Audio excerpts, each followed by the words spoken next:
Bon, je vous propose de commencer, numéro 104. 104 donc de nos webinaires. Merci d'être très nombreux aujourd'hui, ce qui montre que le sujet que nous allons traiter est un sujet essentiel. Alors c'est la génération IA, hein, les problèmes de LLM, donc ce qu'on va appeler les grands modèles de langage, j'aime pas trop cette expression, ou langage ou modèle linguistique, enfin bon, on verra.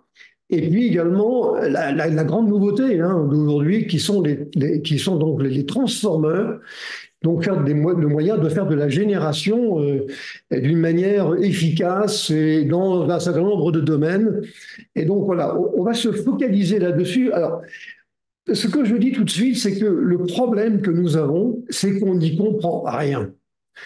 Euh, pour avoir mis en œuvre donc un certain nombre d'API donc sur ce sujet, je dois reconnaître que les documentations correspondantes ne sont pas d'une clarté biblique, hein. Pas évident du tout.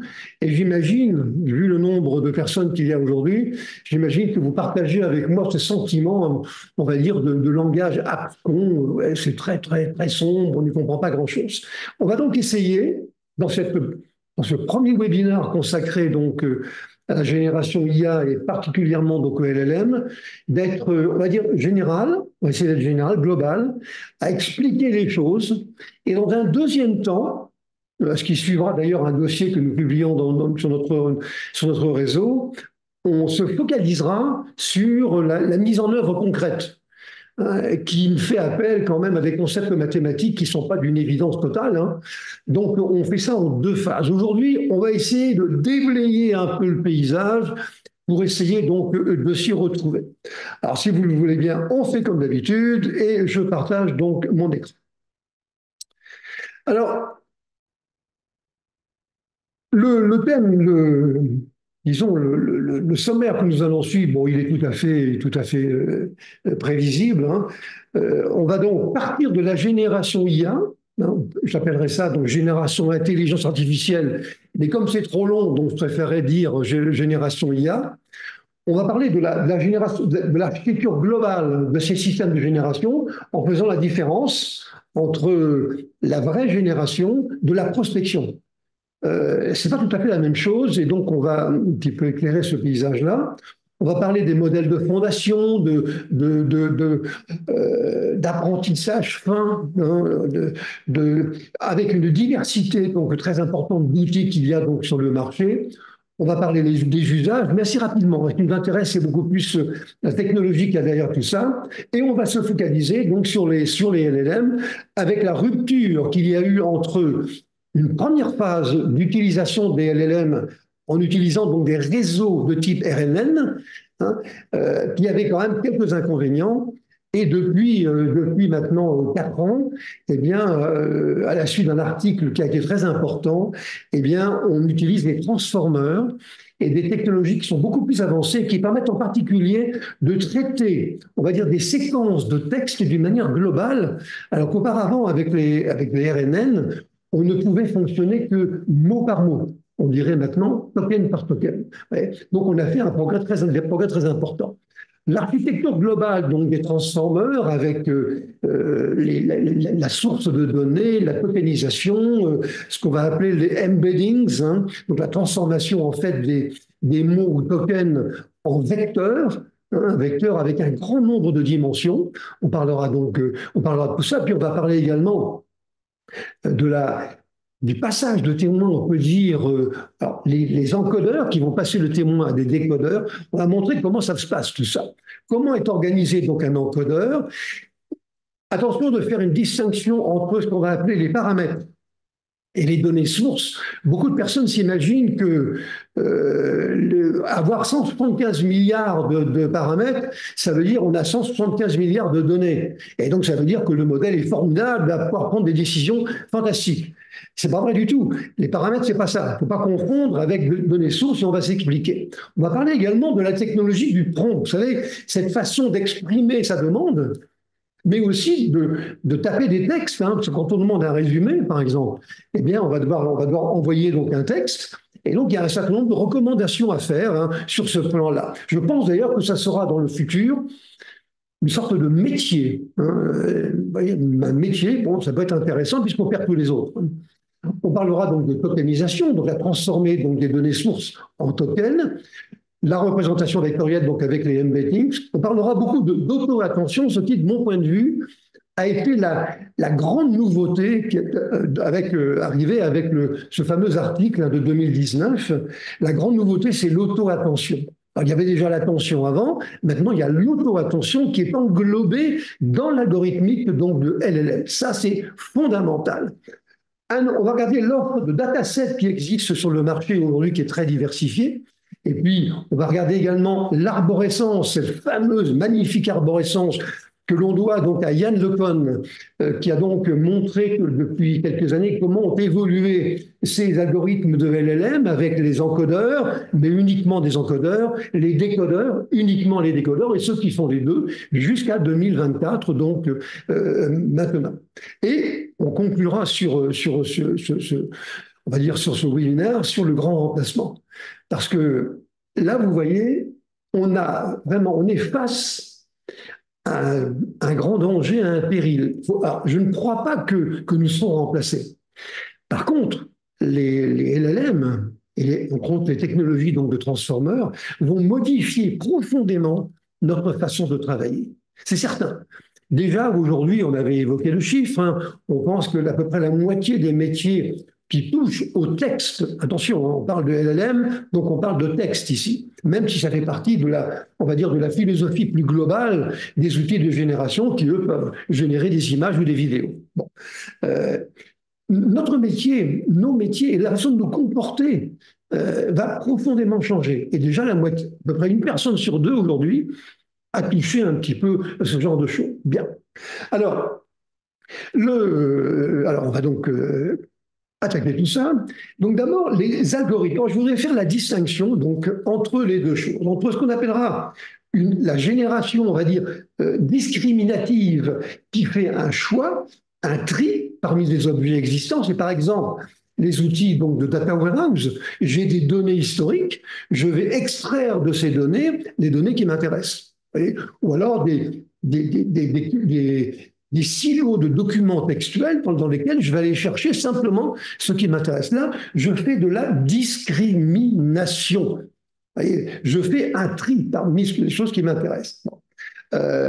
Par contre, quand on parle de génération artificielle et donc de génération IA ou AI, hein, eh bien là, on se fonde sur des objets, donc des textes, mais ça peut être aussi donc des images, si on dépasse le cadre donc des LLM, et donc on part de quelque chose qui existe pour fabriquer quelque chose qui n'existe pas.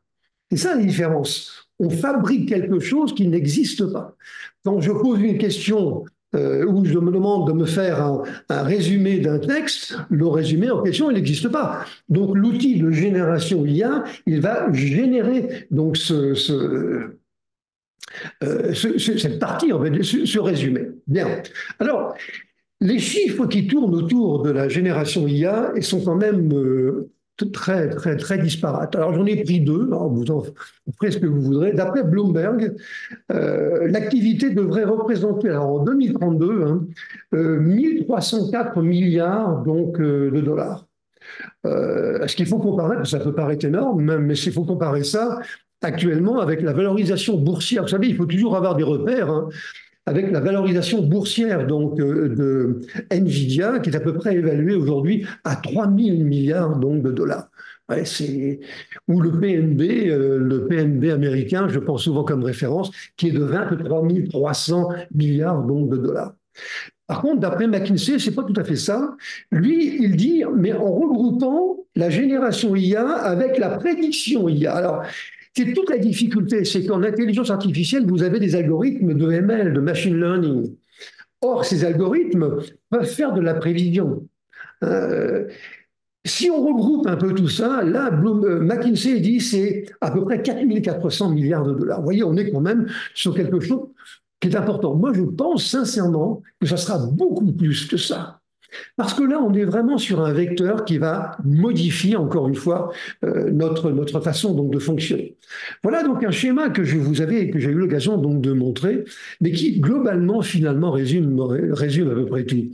Euh, Quand on regarde, mais de manière globale, hein, pas simplement donc le texte, on regarde, il y a un certain nombre de phases pour arriver au document, au texte, à l'image, la vidéo ou du code que vous aurez donc à la fin. Au départ, on démarre avec un certain nombre donc de silos d'informations. Vous avez des millions donc d'images fixes, vous avez des millions de textes, vous avez des millions de clips sonores, des vidéos, vous voyez, des musiques, éventuellement donc des programmes. Vous avez tout ça.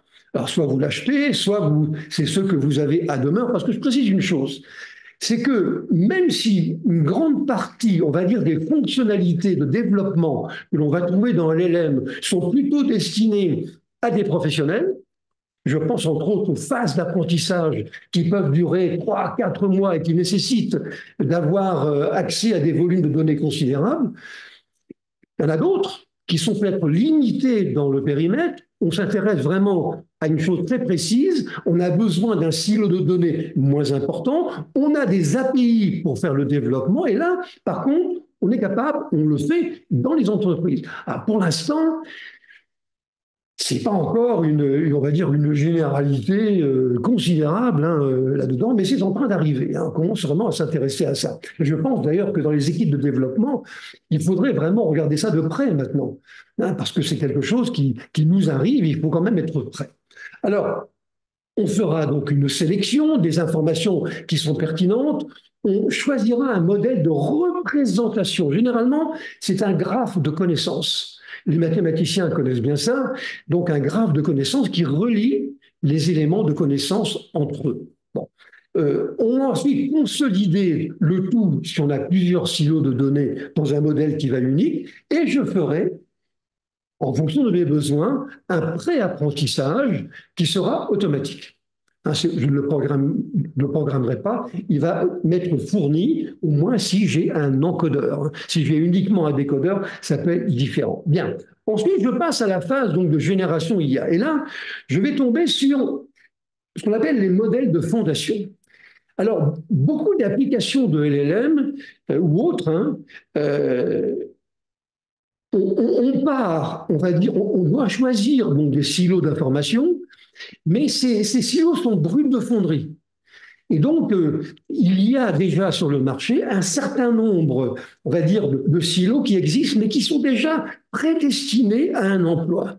C'est ce qu'on appellera donc des modèles de fondation. Alors, vous avez des modèles de fondation pour les vidéos et pour les images. Vous avez des modèles de fondation, ce qu'on appellera donc des auto-encodeurs variationnels. Donc, j'y reviendrai dans un instant, ça concernera beaucoup le son. Les modèles de fondation pour les modèles de diffusion. Donc là, on est sur des images essentiellement, et donc, effectivement, donc, les fameux LLM. Bon, on aura donc, et on va faire un apprentissage sur ces données-là. Alors, dans le monde LLM, on aura des spécificités, puisqu'on aura une technologie qu'on appelle les transformers, hein, que vous ne trouvez pas nécessairement, vous ne trouverez pas du tout d'ailleurs, ailleurs. Hein. Alors, ça, c'est, on va dire, le schéma global. Mais il fallait bien positionner le silo de départ, le pré-apprentissage, les modèles de fondation et ensuite la spécialisation, voire sur un apprentissage fin, fine tuning, qui me permet véritablement d'apprendre, mais d'une manière très fine, sans raconter n'importe quoi. Vous voyez, et ça, c'est pas très évident. Hein. Je vous assure que c'est pour ça que ça demandera du temps. Ça expliquera d'ailleurs pourquoi dans les LLM, on va utiliser donc des réseaux neuronaux avec un très grand nombre de couches intermédiaires, hein, et parce que c'est pas simple hein, d'atteindre la vérité de ce que l'on croit être la vérité. Bien. Alors, les modèles de fondation, ben alors j'en dis quelques mots. Hein.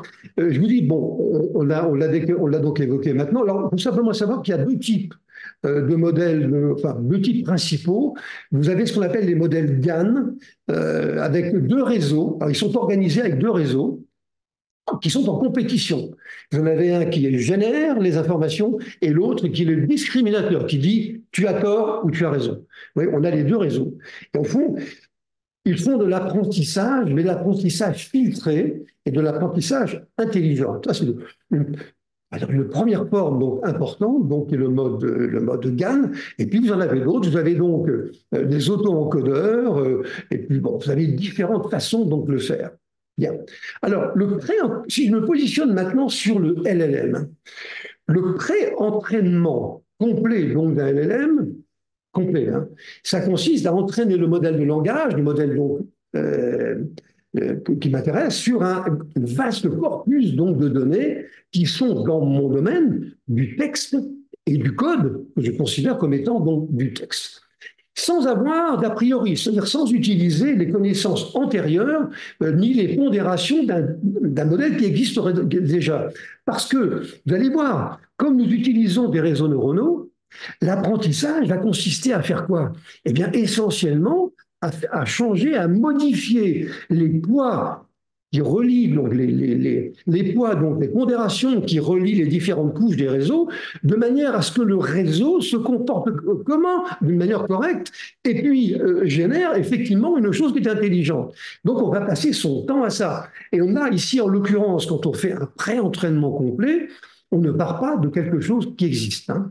Alors, il ne faut pas confondre ça avec le réglage fin, ce qu'on appelle donc le fine-tuning, hein, dans lequel on a déjà un modèle qui est pré-entraîné. Je dis que ça a pu passer 4 mois déjà sur ce travail, hein, mais on veut vraiment l'adapter à quelque chose de très précis. C'est par exemple le cas avec un LLM orienté texte, c'est sa nature, mais on veut qu'il se spécialise dans le langage, la génération du code JavaScript, et pas du Java, du JavaScript.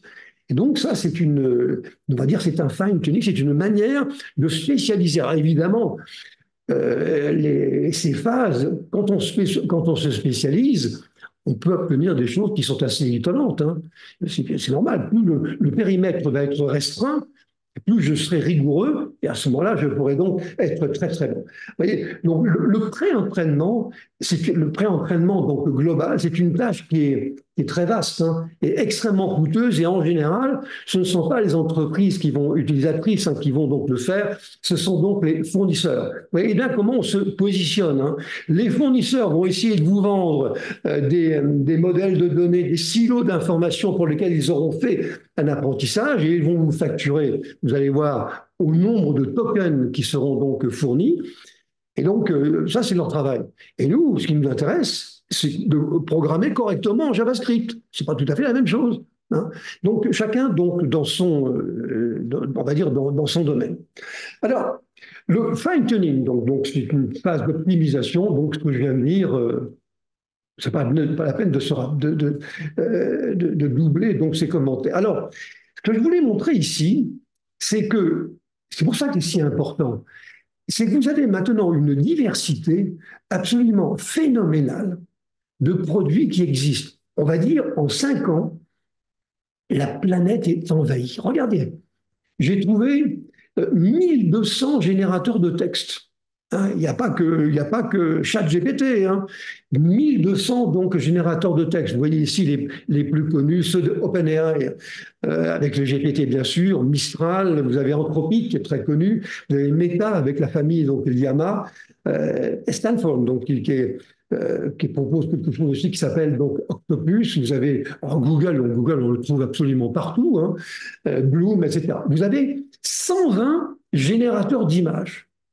Encore un chez OpenAI, alors DAL E3. Alors, un mot sur les générateurs d'images, parce que ce qui m'intéresse aujourd'hui, c'est surtout les textes, c'est qu'on les reconnaît à 200 km. Hein. Ils ont tous à peu près les mêmes couleurs, un peu crues, bizarres, vous voyez, et c'est pas très beau. Celui qui sortira, enfin, on commence à les voir, hein, celui qui sortira donc des choses qui sont, on va dire, un peu plus normales d'un point de vue esthétique, et à mon avis, il aura le pompon, c'est lui qui va gagner. Là, donc, 120 donc, générateurs donc, d'images. 15 générateurs de code. Alors, le plus connu, c'est Copilot. qui est aussi le plus utilisé. Vous avez Meta qui en a un également. Vous avez Google qui a Cody. Vous avez toute une série, hein. Alors, ils ne sont pas aujourd'hui, on va dire, même avec des LLM qui sont des LLM de qualité, ils ne sont pas encore aujourd'hui, on va dire, dans un, on va dire, pertinent, extrêmement pertinent en matière de programmation. Ça commence à venir, hein, mais pour l'instant, ce n'est pas encore parfait. Mais ça va s'améliorer.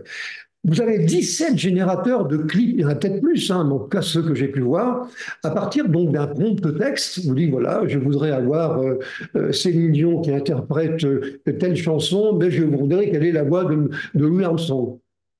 Alors, s'il arrive à se retrouver avec ce prompt-là, il aura bien de la chance, mais donc il va vous générer un clip audio en fonction du prompt que vous aurez donné. Vous avez 15 générateurs donc, de clips musicaux. Alors là, on est vraiment dans la musique, hein, la composition musicale, qui heureusement d'ailleurs a une structure qui est assez mathématique, donc ça facilite les choses. Et puis, j'ai trouvé 18 générateurs vidéo.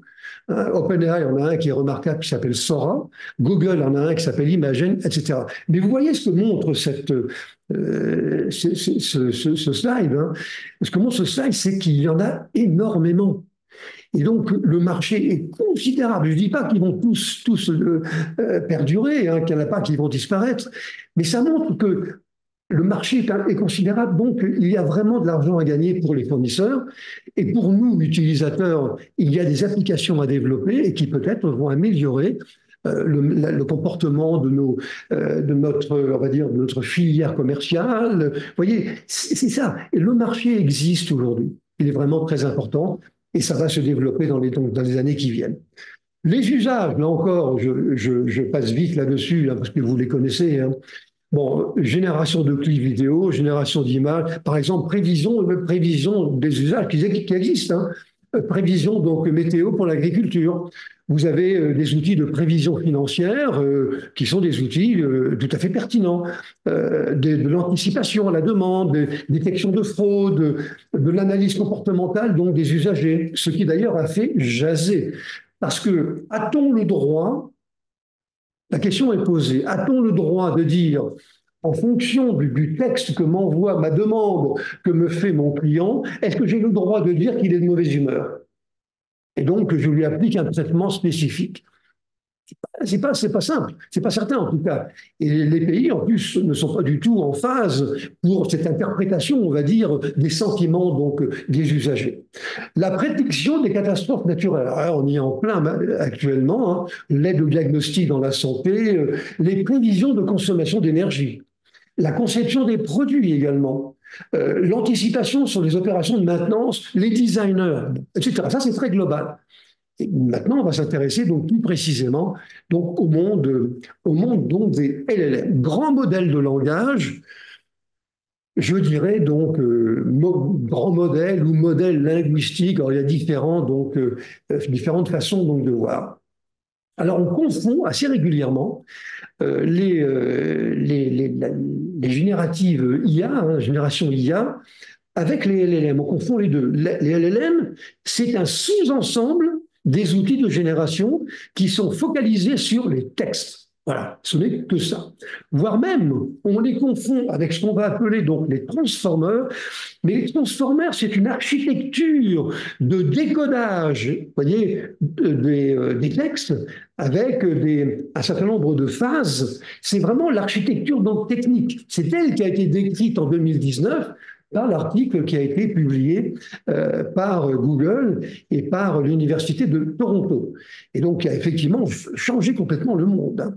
Alors, nous, ce qui nous intéresse ici, ce sont donc les textes, hein, ça ne fait que traiter que les textes. Bien, je vous ai dit que ça répond, ça succède plutôt à l'ancienne technologie d'analyse des textes que l'on trouvait beaucoup dans les outils dits de NLP, c'est-à-dire de traitement du langage naturel.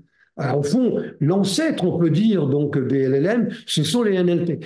Mais les NLP avaient un inconvénient, c'est qu'ils, inconvénient à l'époque, c'était considéré en tout cas quelque chose de un petit peu gênant, et qui est donc basé sur des réseaux neuronaux de type RNN. Or, ces réseaux fonctionnaient de la manière suivante. On partait donc de quelque chose et on voulait produire quelque chose. Et donc, dans la phase d'apprentissage, on faisait des erreurs. Et donc, ces erreurs, c'est exactement comme dans un outil d'apprentissage de machine learning, étaient quantifiées. Et l'objectif de l'apprentissage, c'est d'utiliser donc le modèle RNN, un réseau, des réseaux donc neuronaux, et de faire la plus petite possible erreur. Et pour ça, il y a donc des techniques qu'on peut utiliser. Par exemple, c'est le gradient de descente, hein, la fameuse tangente à la courbe d'erreur. Et les RNN avaient un inconvénient, c'est que soit les gradients étaient trop petits et finalement on ne progressait pas, soit ils étaient énormes, on disait qu'ils explosaient, et à ce moment-là, on sautait donc les solutions qui étaient les plus crédibles. Donc ça marchait à peu près, mais ce n'était pas véritablement satisfaisant. Avec l'arrivée des transformeurs, c'est plus du tout la même chose. Et puis, on va dire que les RNN avaient un inconvénient, c'est qu'ils traitaient donc les séquences d'entrée mot par mot, alors que les LLM, même, eux, vont traiter des séquences entières, globalement. C'est dans ce cadre-là que va donc s'insérer la notion d'attention ou d'auto-attention qui permettra de voir les relations qu'il y a entre les différents mots d'une entrée, alors que les RNN ne pouvaient pas le faire. Bon. Alors, notre objectif, bien entendu, avec les LLM, de tous les utilisateurs, c'est quoi? Donc, c'est de comprendre le texte d'entrée. De comprendre le texte d'entrée. Ce n'est pas simplement la grammaire ou l'étymologie du mot, ce n'est pas simplement ça. C'est comprendre la phrase. Qu'est-ce qu'il a bien voulu dire le bipède qui a écrit ça? Ouais. Et donc ça, c'est quand même beaucoup plus compliqué. Hein. Et donc, c'est que ne pouvait pas faire tout au moins correctement donc les RNN. Bon. Donc finalement, hein, alors ça, il faut toujours l'avoir en tête, hein, et donc se rappeler donc, que les RNN étaient déjà présents, mais qu'ils n'étaient pas, et ce n'était pas l'idéal, on va dire, pour ce qui nous intéresse. Alors, la rupture donc est arrivée, la rupture c'était donc en 2019, hein, avec cet article, le fameux article donc, qui est sorti, qui était donc What you need, all what you need, c'était donc de quoi avez-vous besoin? Et Google et l'Université de Toronto ont présenté la technologie des transformeurs. C'était en 2019, ça a été une révolution. D'abord parce que ça mettait au placard la technologie RNN et ça donnait un boulevard à cette technique-là. Sauf que ce n'est pas évident du tout à comprendre. Hein. Quand on regarde l'enchaînement des tâches qui existent dans un processus de type transformer, déjà, il faut bien comprendre, hein, bien comprendre ce que c'est qu'une tokenisation, ce que c'est qu'un embedding, comment fonctionne un réseau de type forward qui va avoir un rôle, justement un rôle de compréhension. Hein. Et donc, c'est pas simple. Hein. On n'est pas dans quelque chose qui sera accessible à tout le monde. Bon. Les performances, en tout cas, sont très supérieures par rapport à ce que l'on a fait auparavant. Et je vous ai mis ici quelques exemples. Hein. On peut traduire donc des textes. Hein. Quelle heure est-il? Bon, en espagnol, vous avez la correspondance. Hein. Quelle sera la météo qui est attendue donc à Porto Rico en décembre? Et donc, ça, c'est le type même de ChatGPT. Hein. Donc, on vous répond donc une phrase qui n'existe pas, je le rappelle. Hein. Le résumé donc d'un texte ici, un résumé de quelques mots, et puis générer un slogan. Voilà, je vous donne un texte. Allez, sortez-moi un slogan qui mette en évidence mon texte et le produit que je décris. Vous vous rendez compte, pour les publicitaires, l'intérêt de la chose, même s'ils vous disent que ça ne remplacera pas les êtres humains, ce qui est vrai, mais quand même, ça va quand même les aider. Et c'est pour ça qu'ils ne s'en priveront pas. De même que ceux qui écrivent des livres aujourd'hui, et je soupçonne certains auteurs de romans policiers actuellement, je ne veux pas être mauvaise langue, mais le dernier Michael Connolly me semble quand même un peu curieux. Hein, j'ai déjà eu l'occasion de le dire parce que on retrouve dedans tous les ingrédients des livres de Michael Connolly, la double enquête, enfin tout y est. Comme si on avait dit à une intelligence de type LLM, bah écoute, voilà le nom de mes héros, voilà ce qu'on va faire, voilà les enquêtes à mener. Maintenant, tu fais comme si c'était moi. Eh bien, ça, c'est faisable. Hein. Alors, je ne veux pas accuser Michael Connelly d'avoir fait ça, mais puisqu'on l'a déjà fait pour des chansons, Et c'est quelque chose qui peut très bien arriver. Bon, voilà. Donc, et on se rappellera que c'est quand même la rupture qui est arrivée donc en 2019. Ah, c'est pas en 2019, pardon, c'était en 2017. Hein, et l'article portait le nom de Attention is all you need, et publié donc par Google et une université de Toronto.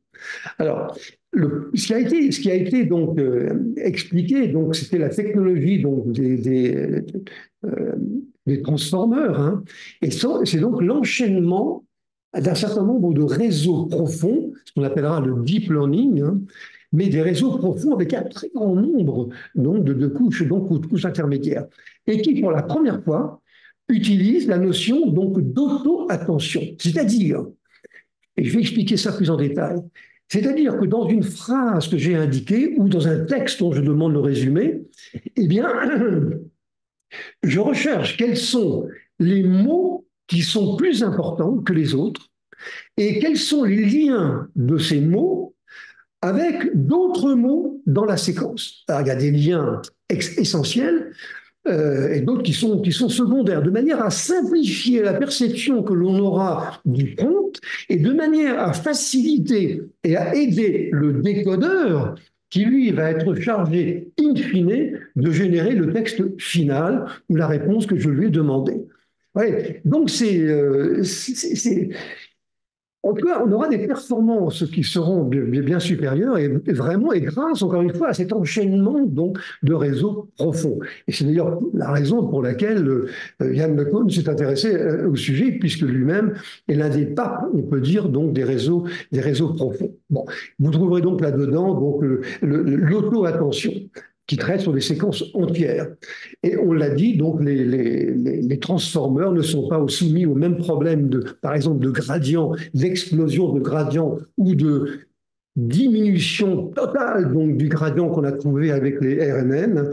Et on peut, autre avantage, paralléliser les traitements puisqu'on aura des systèmes, par exemple, de têtes, multiples têtes d'attention. On aura donc plusieurs têtes, au fond, plusieurs réseaux neuronaux qui vont essayer de comprendre les relations. Un travaillera sur un token, l'autre sur un autre token, et ça permettra donc d'accélérer les choses, d'autant plus qu'on pourra travailler, par exemple, avec des outils de type GPU, hein, et on aura donc des performances qui seront extraordinairement amélioré. Parce que c'est vrai qu'avant, c'était quand même pénible. Hein. Il fallait attendre des semaines, voire des mois pour arriver à quelque chose d'abordable. C'est donc beaucoup mieux maintenant. Bon. Donc c'est l'article qui a tout changé. Alors l'architecture globale, je vais l'expliciter encore un peu plus en détail, un peu plus loin. Il comporte les transformeurs. Hein. Donc, je vais confondre un peu transformeurs avec LLM maintenant. On va avoir trois éléments. On va d'abord avoir les encodeurs qui vont récupérer en entrée les données textuelles qui ont été fournies, qui auront été découpées en tokens, et chacun de ces tokens va donner lieu à un vecteur d'une dimension souvent très élevée, ça peut être une dimension de 500 ou de 1000, c'est-à-dire un vecteur avec 500 valeurs ou 1000 valeurs différentes. Vous voyez, donc, on aura ça en entrée. Donc ensuite, on aura la phase, on aura donc dans la partie donc, encodeur, vous allez avoir deux choses. Hein, vous allez donc avoir la recherche, on va dire, de l'attention, hein, les liens qu'il y aura là-dedans, et un autre moteur donc un neuronal qui, lui, va essayer de comprendre la signification. Et on peut avoir un enchaînement, et je vous le montre dans un instant. Globalement, si je devais développer maintenant une application pour un client, ce qui est le cas d'ailleurs, l'application pour un client en mode LLM avec un transformer, qu'est-ce que je ferais? Ben, je vous ai résumé ici un petit peu ce qu'il en est. D'abord, il faudrait que ça dépendra de ce que je veux faire. Hein. Ça dépendra de est-ce que c'est des questions-réponses à la ChatGPT ou est-ce que c'est les résumés, est-ce que c'est les sentiments, etc. Bon, d'abord, eh bien, je vais faire l'acquisition d'un ou plusieurs datasets. Il y a un marché colossal maintenant. Je vais m'entraîner, comme on l'a dit, sur les datasets, ou plutôt je vais entraîner mon outil sur les datasets. Et là, ça peut prendre plusieurs mois, moins maintenant quand même, mais dans certains cas, ça peut quand même être très long. Plusieurs mois, c'était du temps donc des RNN. Et puis, on va avoir donc les traitements qui vont être assurés par les plateformes, hein, donc le découpage en token, etc. Donc, un certain nombre de fonctions, mais que je vais vous montrer plus en détail ici. À mon avis, ça sera beaucoup plus parlant.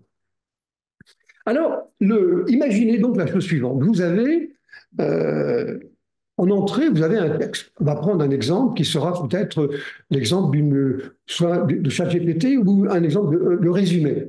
Donc, un texte qui fait, mettons, 1000 lignes, pourquoi pas, hein, et bon, ça, c'est le brut de fonderie, ce que j'ai donc donné. Et je m'adresse donc à mon outil, à mon LLM, qui applique donc la technologie des transformers. Je lui dis, maintenant, fais-moi un résumé, mais si ça ne t'ennuie pas plus de 4 lignes, parce que pas plus de 4 lignes. D'ailleurs, dans le prompt, hein, il y a un certain nombre de choses qu'il faut dire, et en particulier ça, les limites que vous fixez donc à votre outil. Bon. La première chose que vous allez faire, c'est avec la tokenisation. En fait, quand vous avez acheté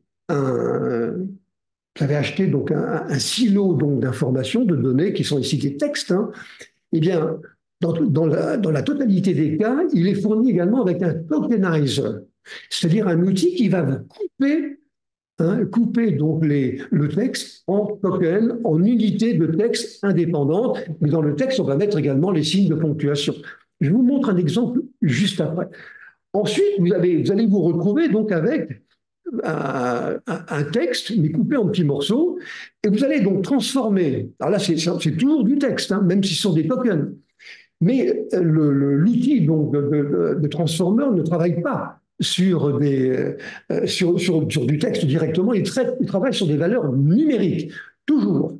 Il travaille toujours sur les valeurs numériques et le décodeur à la fin qui va restituer l'élément qui m'intéresse, lui, eh bien, il va faire l'inverse. Il va partir donc de la valeur numérique pour me régénérer donc les tokens et me régénérer donc le texte qui me concerne et qui m'intéresse. Donc, vous allez avoir donc une transformation, hein, donc tokenisation et transformation donc en vecteur numérique. Ce qui est important de comprendre, c'est que vous allez avoir un très grand nombre de vecteurs, puisque vous avez un vecteur est égal à un token, et que chacun de ces vecteurs peut avoir 1000 dimensions. Comprenez bien une chose. Pourquoi est-ce que j'ai ça? Bien parce qu'un mot ou un token peut avoir, on va dire, plusieurs sensibilités différentes, plusieurs significations différentes. Vous voyez, ça peut être un son, donc on pourrait dire que c'est un son musical, ou un son anarchique, ou un son qui me fait mal aux oreilles, ou un son, vous voyez, il peut avoir 36 façons donc de voir. Et alors donc ce qu'on va faire dans cette phase donc on va dire de embedding, c'est que le vecteur qui va être généré, eh bien chacune des valeurs donc du vecteur du token, eh bien est évaluée. Elle est évaluée, par exemple, si son musical et en fait, dans mon texte, c'est marqué cri, un cri qui est poussé par quelqu'un. Bon, on ne dira pas que la valeur musicale est vraiment très, très importante, donc peut-être qu'il aura une valeur de 0,02. Vous voyez?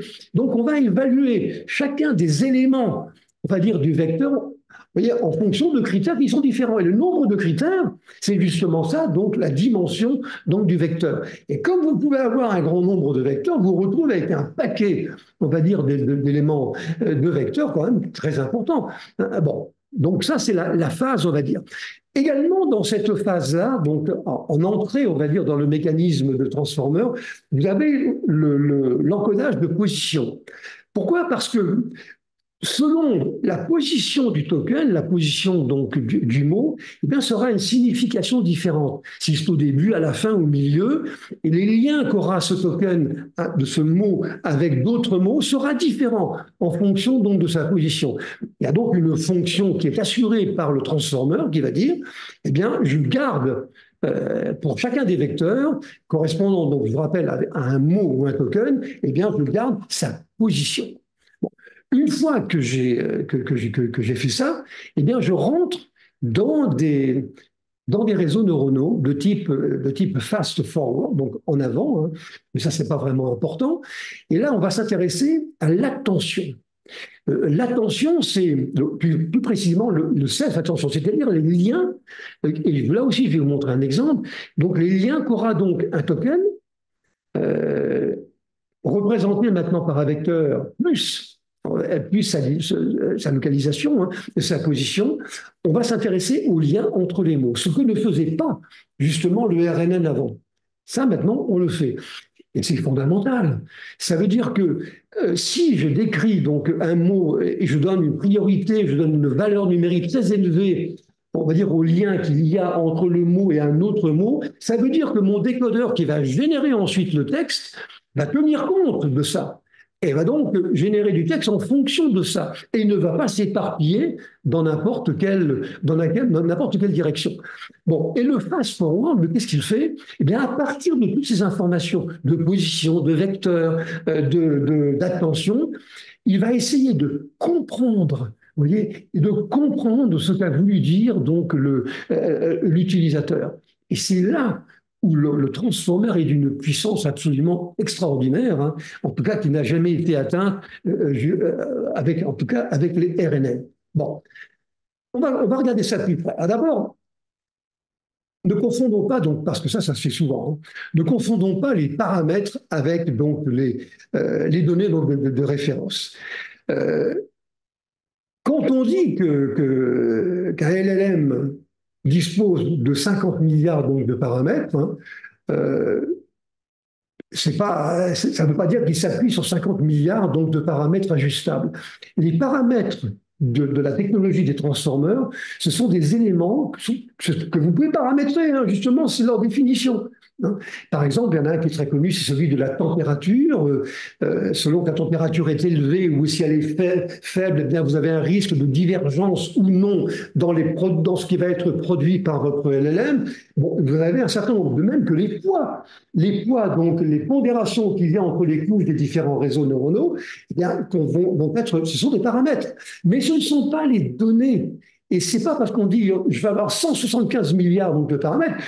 En fait, ça correspond plutôt à la présence des réseaux neuronaux et puis à la pondération donc intercouche. Mais on fait souvent une distinction, donc une erreur entre les deux. Alors maintenant, quand on a des données, alors cette fois-ci, ce sont des données, pas des paramètres. Quand on a des données très volumineuses, on a un peu tendance à faire ça. On dit, oh, je vais acheter un gros paquet d'informations. Là, je suis sûr que mon outil va être pertinent après. Eh bien, c'est pas vrai. Parce que ça, on le montre bien, mais pas simplement avec les LLM et les transformers, on le montre avec le machine learning, par exemple, ou même avec d'autres techniques. On montre que quand on fait de l'apprentissage sur un jeu de données, eh bien, peut-être atteint-il, on va dire, un niveau de qualité intéressant, mais si vous continuez votre apprentissage, finalement, ça vous avancera pas à grand-chose. Vous n'améliorerez pas la pertinence donc de votre algorithme. Et ça, aussi, là aussi, il faut quand même avoir un tout petit peu donc d'expérience sur le sujet. Mais quand les fournisseurs nous disent mon outil maintenant il fait 1 trillion de paramètres, ça veut dire qu'en réalité il est très malléable et que vous avez énormément d'éléments sur lesquels vous pouvez jouer pour qu'ils soient plus pertinents et produire les textes qui vous intéressent. C'est ça la distinction. Pas confondre entre les deux, pas confondre donc les données avec donc les paramètres. Alors, la technologie du prompt. Alors, technologie du prompt, il faut aller bien placer quelque part, mais je l'ai mise ici parce que ça me paraît important, parce que beaucoup d'utilisateurs aujourd'hui se comportent avec les transformers de la même manière qu'ils le font avec le moteur de recherche de Google. C'est-à-dire qu'ils tapent des mots, finalement, sans tellement se préoccuper de ce que ça peut représenter. Ben, c'est pas du tout ça. Et on a pour avoir quelque chose de performant, vous devez adapter votre demande, votre texte, votre question, vous voyez tout ce que vous voulez, on est bien dans du texte ici, il faut l'adapter en fonction de ce que vous voulez avoir. Et justement, votre modèle qui a fait un apprentissage qui peut être long, qui peut être long, il est armé maintenant pour vous fournir quelque chose d'intéressant. Mais si vous lui fournissez des mots les uns derrière les autres, il ne verra pas de relation sémantique entre eux et il ne sera pas bon. Donc, il faut passer du temps sur un apprentissage, et là, c'est nous que ça concerne, sur la manière donc de développer correctement et d'écrire correctement donc des prompts. Je pense que dans les années à venir, ce que j'évoquais tout à l'heure, ça deviendra un métier, ça. Un peu un métier, c'est-à-dire que comment on fait pour interroger donc l'outil maison que j'exploite, hein, le MoLLM. Alors, quelques recommandations. Il faut être clair et concis, avec une instruction qui est claire, hein. Il faut préciser éventuellement le contexte éventuel. Euh, donc, si je m'intéresse à un ballon, je dirais que c'est un ballon de football, un ballon de soccer. Tiens. Vous voyez, il faut avoir une description du type ou du format souhaité pour le résultat. Qu'est-ce que je veux obtenir? Donner des exemples. Plus vous lui donnerez des débits, hein, sur lesquels s'appuyer, plus il sera pertinent. Ou alors on va lui permettre donc de généraliser à partir d'un groupe donc d'exemples. Vous précisez quel doit être le comportement donc, du modèle. S'il ne connaît pas la réponse, comme fait ChatGPT, bah, qu'il le dise. Hein, mais ne laissez pas la réponse dans le flou. Demandez au modèle éventuellement de raisonner étape par étape. On peut progresser étape par étape. C'est pas nécessairement une one shot, hein. On peut avancer progressivement pour aboutir à un prompt qui sera quand même crédible. Voilà. Si le prompt inclut une saisie donc d'utilisateur, hein, quelque chose qu'il va falloir saisir, eh bien, il faut bien lui dire quelle est la partie du prompt qui est justement de la saisie, quelle est celle qui n'en est pas. Bon, et ici vous avez un exemple donc d'une question qui est posée, qui n'est pas idiote du tout, hein, qui est rédigée donc une introduction de 50 mots pour un article de blog. Et voyez, on dit bien le contexte sur les avantages de l'utilisation de la méthode agile dans le développement de logiciels. Bon, alors il va vous répondre, mais peut-être faut-il être plus court, plus long, plus simple, plus familier, plus professionnel. Alors vous allez être guidé par ça, mais j'insisterai jamais suffisamment sur le fait que c'est fondamental et qu'il faut s'exprimer avec le prompt comme s'il s'agissait d'un langage de programmation. Voilà, c'est une sorte de pseudo-langage que va comprendre votre outil, donc LLM et Transformer. Donc ça, c'est la technologie donc, des prompts. Le découpage donc en tokens. Si vous allez sur OpenAI, c'est ce que vous avez ici sur votre écran. J'ai soumis donc à OpenAI un texte qui fait partie justement de la présentation d'aujourd'hui. Ouais, donc c'est pas vieux, hein. Chat générative AI est alimenté par une ou plusieurs sources de données, etc. Voilà le texte que je lui ai donné. Et voilà ce que OpenAI m'a répondu donc en temps réel. Il m'a fait un découpage. Alors, il m'a fait un découpage comment? Eh bien, le découpage, il est en fonction donc de la langue qui est pratiquée. Et dans la langue, il y a plus ou moins de mots. En anglais, vous avez 135 000 mots à peu près. En français, vous en avez à peu près 200 000. En fonction donc de la langue, eh bien, vous pouvez faire des découpages de mots entiers, voire des sous-mots, hein, qui peuvent également avoir une signification intrinsèque. On peut faire éventuellement même d'ailleurs un découpage au niveau du caractère. Mais le caractère ici ne présentera pas beaucoup d'intérêt. Donc ici, il m'a généré 74 tokens qui représentent 356 caractères dans lesquels vous voyez, vous avez les caractères donc de ponctuation, les guillemets et des choses comme ça. Et alors, à partir de là, qu'est-ce qu'il va faire? Eh bien, il va donc me donner une valeur numérique, hein, une valeur numérique à chacun de ces tokens. Et donc, les tokens, vous les avez ici en bas. Vous avez 151 671 qui correspond au token chaque, etc. Et là, vous rentrez maintenant de plein pied dans un monde numérique. C'est-à-dire que l'outil de découpage, celui qui est fourni en général par le transformer, le LLM, eh bien, il va faire un pré-découpage et une pré-affectation de valeurs numériques. Et donc, un même mot que vous allez retrouver dans des phrases différentes sera caractérisé par une même valeur numérique. Bon, alors, On a fait une tokenisation. Là, vous voyez, donc on est rentré, et vous pouvez d'ailleurs le faire vous-même, hein. Vous avez ici, genre, je peux même vous le faire en direct si vous voulez. Ouais, enfin, vous le ferez quand vous récupérez, parce que je vérifie toujours avec Zoom, hein. Vous appuyez là-dessus, vous tombez donc de OpenAI, le tokenizer d'OpenAI, et vous pouvez taper ce que vous voulez. Vous allez voir donc ce que ça va donner. Et ça marche très bien, hein, incontestablement, c'est très bien. Alors, la représentation vectorielle, donc, ça veut dire quoi? Ça veut dire qu'à partir de cette numérisation, hein, donc, de chacun donc, des tokens donc, qui a donné lieu à une valeur numérique, eh bien, on va faire de l'embedding, c'est-à-dire qu'on va donc générer un vecteur.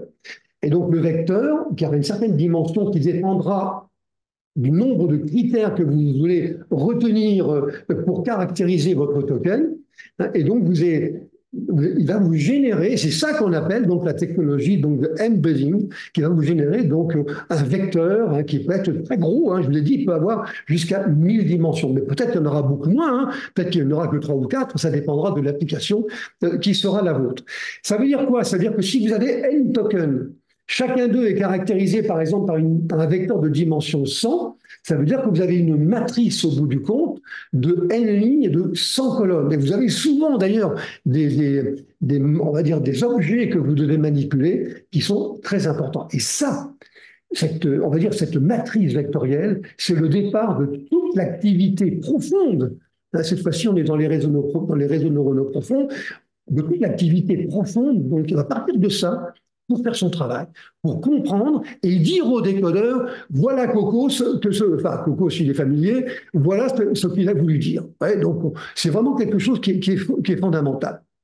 Alors, le mécanisme, donc le mécanisme, on va dire, d'attention qu'on retrouve ici, qui est vraiment essentiel, je vous en ai dit un mot donc, tout à l'heure, hein. Le mécanisme d'attention existait d'ailleurs depuis longtemps, mais même avant les réseaux neuronaux, hein. Mais c'est depuis 2017 donc, que cette notion d'auto-attention est arrivée. Et vous voyez comment ça se fait. Ici, j'ai pris un exemple. Le chien mange son os car il a faim. Et donc, quand on parle d'auto-attention, on s'intéresse au lien qu'il y a à l'intérieur donc de la phrase du texte que vous lui avez soumis. Bon, ben, on dit ici il. Bon, c'est lié quand même à le, parce que il, c'est le chien. Donc, avec le, ça correspond donc à le. Et donc, un lien fort également avec chien. Et on met ici des couleurs différentes pour montrer qu'il y a, on va dire, des liens plus importants que d'autres. Alors, bien entendu, ça va être numérisé, hein, par un calcul qui est un calcul compliqué, qui fait intervenir des tas de matrices, les matrices de valeurs, les matrices de clés, les matrices donc d'interrogation. Je ne rentre pas dans ce détail-là, ça sera pour la prochaine fois, ça. Mais disons que ça nous permettra, au bout de ce calcul, de numériser, on va dire, ces relations d'auto-attention. Bon, par contre, je ne me suis pas intéressé à faim, par exemple. Bon, j'aurais pu peut-être, hein. Et puis, bon, l'autre exemple, c'est le chien mange son os car il est tentant. Ah, pareil, vous avez donc les liens qui sont indiqués ici. Et donc, l'attention, vous voyez, c'est vraiment quelque chose de fondamental. Elle permet donc de mesurer dans quelle mesure deux mots, mais aussi des séquences, hein, parce qu'on peut très bien considérer un token constitué par une séquence, hein, une sous-séquence de la séquence principale. Sont liées. Comment elles sont liées? On parle d'auto-attention parce que les mots ou la séquence sont dans la même séquence. Bien, c'est le même principe. C'est pour ça qu'il faut toujours essayer d'imaginer les choses, hein, qu'un spectateur au théâtre qui regarde la scène n'est pas le public, parce qu'il sait que c'est sur la scène, en principe, que se passent les choses. Des fois non, mais en principe, c'est sur la scène. Donc, il va s'intéresser en priorité à ce qui se passe sur la scène. Là, c'est la même chose. Disons que lorsque l'outil, on va dire, d'auto-attention, qui fait donc partie de qui est traité, hein, par des réseaux neuronaux, eh bien, il va donc structurer, va filtrer son travail en fonction des liens plus ou moins forts qu'il y a entre les mots, séquences de mots qu'il y a à l'intérieur donc d'une même séquence. Bon. Alors, en fait, ce que fait donc le transformer avec ces réseaux neuronaux, ben, il simule cette spécificité que nous avons, nous, tout à fait naturellement, dans notre cortex cérébral. Alors, à la fin du processus, parce qu'il va y avoir un enchaînement de plusieurs réseaux neuronaux qui vont faire ce travail, qui vont améliorer donc le comportement, parce que je vous rappelle une chose c'est qu'in fine, on veut avoir quelque chose. Par exemple, si je lui propose un texte qui est le dormeur du Val de Rimbaud et que lui, en sortie, il me sort un résumé qui est le compte-rendu du match de hockey des Canadiens de Montréal, c'est qu'il y a quelque chose qui ne va pas quelque part. Hein. Donc, il va s'améliorer. Et c'est là où on va modifier donc les points de ces différents réseaux de manière à ce qu'ils soient pertinents. Hein, ouais. Parce que ce que je n'ai pas dit, mais je dis maintenant, c'est qu'en fait, quand on fait un résumé, on peut utiliser d'autres mots qui n'existent pas nécessairement dans le prompt que je lui ai donné. Hein. On a également tout l'environnement. D'ailleurs, c'est pour ça que c'est important de le préciser dans la phrase du prompt. Eh bien, on calcule, là, les réseaux neuronaux vont travailler bien sûr au départ sur les fameuses matrices constituées par les vecteurs qui peuvent être très gros, mais en fait les réseaux neuronaux vont travailler, eux, vont générer plutôt des valeurs différentes pour chacun de ces tokens. Et donc ça sera des probabilités. Les probabilités, et vous allez utiliser une fonction qui est très connue dans les fonctions de transfert des réseaux neuronaux, qui est la fonction softmax, qui prend donc les vecteurs d'entrée et les transforme en valeurs de probabilité dont la somme, comme toute probabilité normale digne de ce nom, est égale donc à 1. Bien. Et donc, c'est compliqué parce que vous avez plusieurs matrices, hein, la matrice Q qui est la matrice d'interrogation, la matrice K qui est la matrice donc des clés, vous avez la matrice des valeurs, et puis c'est là-dessus, en faisant des calculs matriciels, vous multipliez la matrice Q d'interrogation par la transposée de la matrice K sur une valeur qui est la racine carrée de D indice K. Vous multipliez ça par la matrice V et vous obtenez donc, vous appliquez donc une fonction dite de softmax et vous obtenez donc notre valeur. Cette fonction softmax, elle a un autre intérêt, c'est l'intérêt des réseaux neuronaux qui sont intermédiaires ici, c'est de briser la linéarité. Comme pour un réseau tout à fait classique, eh bien, lorsqu'on passe d'une couche à une autre, eh bien, on va lui soumettre un nœud va soumettre une valeur à la touche suivante. Mais cette valeur peut être modifiée justement pour casser la linéarité. On peut utiliser une fonction en marche, on peut utiliser une sigmoïde, on peut utiliser beaucoup de fonctions comme ça. Et bien là, c'est pareil.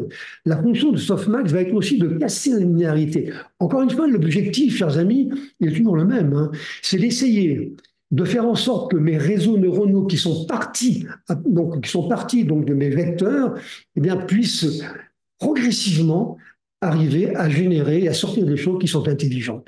Et c'est ce que le travail que va donc faire donc, cette fameuse donc, fonction dite softmax. Alors, pour terminer sur cette première présentation un peu globale, on va dire, des outils de transformer et de LLM, je vous signale qu'il y a une offre donc de datasets qui est extrêmement importante. Ici, quelques exemples. Hein. Vous avez Falcon, vous avez FineWeb, vous avez Cosmopedia, vous avez Stanford, donc qui s'est un peu spécialisé là-dedans. Vous avez Dell Research, vous avez Stack Overflow. Tout ça, ce sont des solutions qui sont plus ou moins adaptées. Vous avez ici donc les indications. Par exemple, Dell Research a fait 20 millions de scans de journaux. Donc, ils sont répertoriés à la librairie du Congrès américain pour la période historique de 1774 à 1962. Par contre, NVIDIA, lui, il vous propose donc un dataset orienté plutôt mathématique avec 1,8 million de paires texte avec du code spécialisé donc en mathématiques. Bon, puis vous en avez d'autres, hein, vous en avez qui sont spécialisés dans le NLP, donc dans le travail, c'est Stanford ou OpenOrca, qui sont plutôt orientés vers le traitement du langage naturel, hein, etc. Donc vous en avez un grand nombre aujourd'hui, hein, et je vous ai dit, attention, à la taille de dataset n'est pas forcément la meilleure solution. Hein, ça dépendra, hein. De toute façon, après, on va faire du traitement. Quand vous avez récupéré ça, c'est là où on va s'intéresser à la qualité des données. Donc, on va travailler là-dedans pour enlever les doublons, les choses qui n'ont pas de sens, les aberrations, les biais, les anomalies. Bon, il faut enlever tout ça et puis faire un traitement de ce qu'on appelle un traitement DQM, donc Data Quality Management. Donc, il faut faire sérieusement et donc de manière à avoir quelque chose quand même qui soit bien, enfin, qui soit propre, le plus propre possible. Bon. Ceci donc est ceci c'est l'arborescence de Yann LeCun, hein.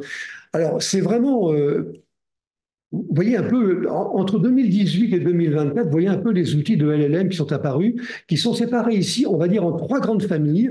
Vous avez uniquement les encodeurs, donc on vous propose quelque chose, et après ça, vous vous débrouillez, soit vous développez du code, soit vous prenez un autre outil de LLM. Vous avez des décodeurs uniquement, c'est-à-dire que c'est vous qui lui fournissez donc, les sources de données qui auront donc été vectorisées, mais ça peut être vous qui allez le faire, ou bien vous prenez quelque chose qui, au départ, est déjà vectorisé, puis vous avez des outils qui sont à la fois encodeurs et décodeurs. Tout va dépendre, bien entendu, du métier que vous faites et de la finalité de votre projet. Mais vous voyez, il y en a énormément. Alors, vous en avez beaucoup en open source. Ceux qui sont en open source ici apparaissent donc avec une couleur, hein. Par contre, vous en avez un certain nombre qui sont donc propriétaires.